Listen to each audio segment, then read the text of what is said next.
Good morning class. Discuss कर रहे हैं acidic strength of ortho meta nitrophenol, ortho meta and para nitrophenols and with respect to phenols. Phenol में हम क्या करते हैं, एसिडिक स्ट्रेंथ जब चेक कर रहे होते हैं तो इसको हम वाटर में डालेंगे तो क्या होगा। ठीक, इसका पीके आप अराउंड 10 है ना, फिनॉल अराउंड 10, तो वाटर का पीके कितना, अराउंड 15.7। तो ये ज़्यादा एसिडिक होगा, ये अपना H+ देगा वाटर को और खुद फिनॉल का बन जाएगा फिनॉक्साइड आयन। इस फिनॉक्साइड आयन की स्टेबिलिटी देखेंगे इस तरह से, ठीक, इस फिनॉक्साइड आयन की स्टेबिलिटी देखेंगे इस तरह से कि कौन से फैक्टर स्टेबलाइज कर रहे हैं।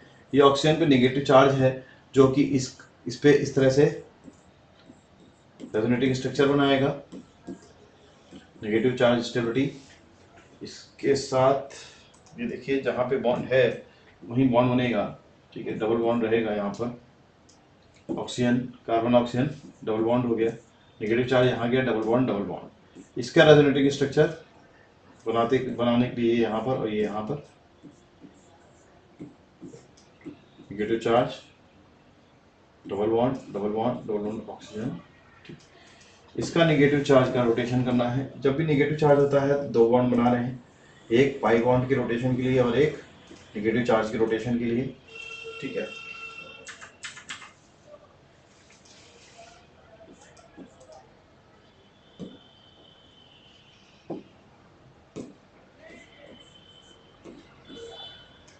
ये यहाँ पर negative charge, double bond oxygen, यहाँ पे डबल बॉन्ड, यहाँ पे डबल बॉन्ड।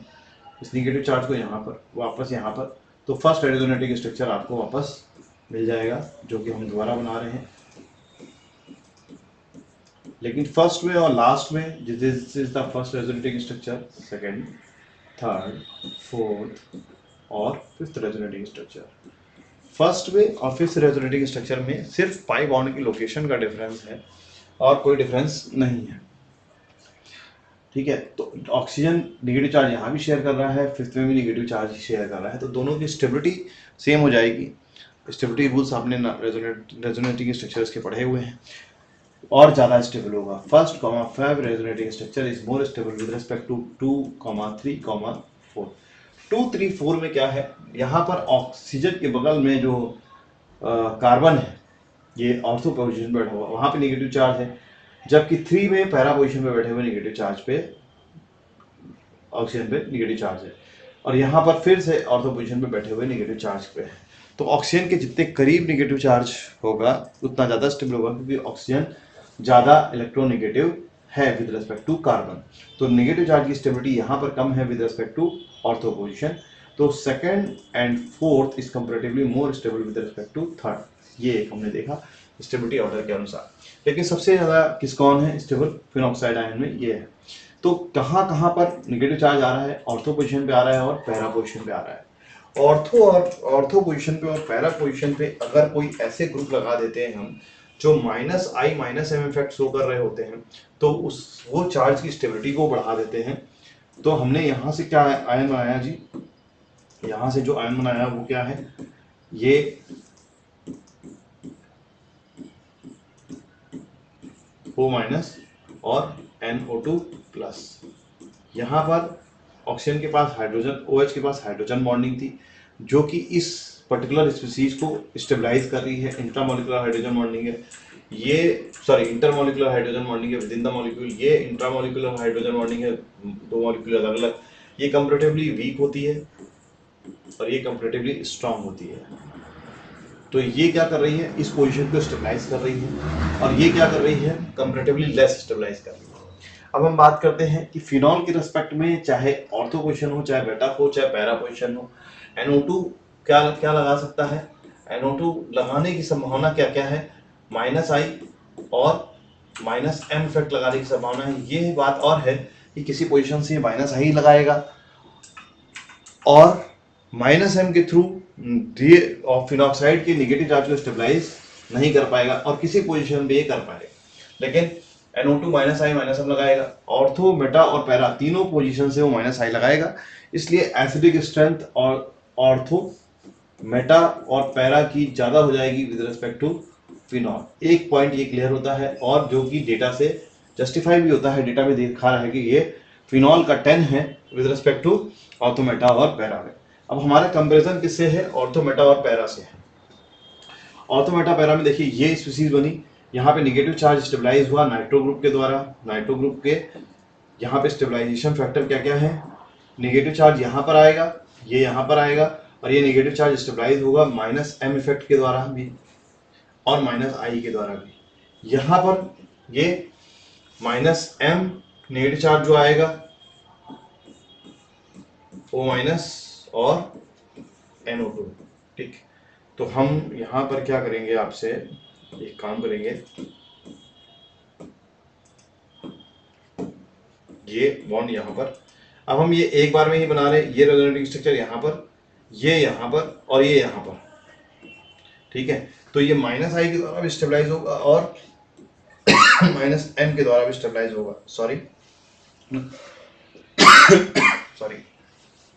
तो -I -M दोनों के द्वारा स्टेबलाइज हो रहा है। लेकिन मेटा पोजीशन में क्या होगा कि ऑर्थो पे नेगेटिव चार्ज जाता है और पैरा पे जाता है, मेटा पोजीशन पे नहीं जाता है, तो ये सिर्फ और सिर्फ -I के द्वारा स्टेबलाइज होगा।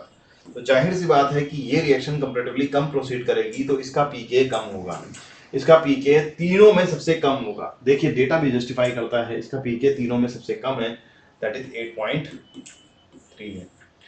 ठीक है, इन तीनों में मैं फिनॉल से ज्यादा होगा क्योंकि -I इफेक्ट के द्वारा स्टेबलाइज हो रहा है, तो फिनॉल से ज्यादा प्रोसीड करेगी ये रिएक्शन, तो ये जस्टिफाई होता है। अब ये -M इसमें भी हो लग रहा है और इसमें भी -M लग रहा है, तो दोनों -M -I को क्या कर देते हैं, कैंसिल आउट कर देते हैं सोचने के तरीके में। तो ऑर्थो और पैरा -M की वजह से ज्यादा होंगे acidic with respect to meta nitro. ठीक, ये तो है। ऑर्थो और पैरा में -M निगलेक्ट कर देते हैं। -I ऑर्थो पोजीशन से ज्यादा लगता है with respect to para position, तो ऑर्थो वाला क्या होगा कंपैरेटिवली, ऑर्थो वाला कंपैरेटिवली क्या होगा, ये सोचने के तरीके से ज्यादा एसिडिक होगा क्योंकि -I ज्यादा लग रहा है ऑर्थो पोजीशन से। -I from the ortho position से ज्यादा लग रहा है with respect to -I of para, तो ये क्या होगा, निगेटिव चार्ज को ज्यादा स्टेबलाइज करेगा। बट ध्यान दीजिए, पैरा पोजीशन वाले का 7.1 है और ऑर्थो पोजीशन वाले का 7.2 है, ये तो बहुत क्लोज है। हम यहाँ पर इस फैक्टर को कंसीडर नहीं कर सकते, और स्पेशली इस फैक्टर को अगर कंसीडर किया तो क्वेश्चन का आंसर गलत होगा। यहाँ पर हम रेड मार्क के साथ डेंजरस का साइन लगाना चाहते हैं, this is the dangerous sign. ठीक है, रेड मार्क के साथ ये दिस इज डेंजर। ठीक, यहाँ पे अगर आपने ये फैक्टर सोचा तो ये क्वेश्चन का आंसर गलत हुआ, मतलब ये नहीं सोचना है। अभी सोचना क्या है, यहाँ पर हाइड्रोजन को स्टेबलाइज कर रहा है, इंटरनल हाइड्रोजन बॉन्डिंग है, ये स्टेबलाइज कर रहा है, ये फॉरवर्ड डायरेक्शन में जाने की टेंडेंसी कम रखेगा, इसलिए ये कम एसिडिक होगा। ये कंपैरेटिवली पैरा पोजीशन वाला ज़्यादा एसिडिक होगा, पैरा नाइट्रोफिनॉल ज़्यादा एसिडिक होगा। तो ये अपने को नहीं सोचना है, ये मैंने आपको बताने के लिए इतना एक्सप्लेनेशन तक सारा का सारा कह सकते हैं कि टीम जाम बताया, क्योंकि एक्सप्लेनेशन क्या नहीं सोचना है ये याद रखना बहुत मुश्किल है डेटा के सामने। तो याद रख करके पता कर लेंगे या इस तरह से याद करके कर लेंगे। यहाँ पे गलती होती है एग्जाम में जब पूछा जाता है गलती होती है। बाकी के 4 पॉइंट्स को क्रिसॉल वाले पॉइंट्स को हम next part of the video में कवर करेंगे, और ये एक पार्ट कवर होता है जिसमें आपको याद रख करके ये सोल्यूशन देना होगा। एक्सप्लेनेशन कौन सा याद नहीं करना है, कौन सा गलती नहीं करनी है, ये हमने आपको बताया। Now thank you class.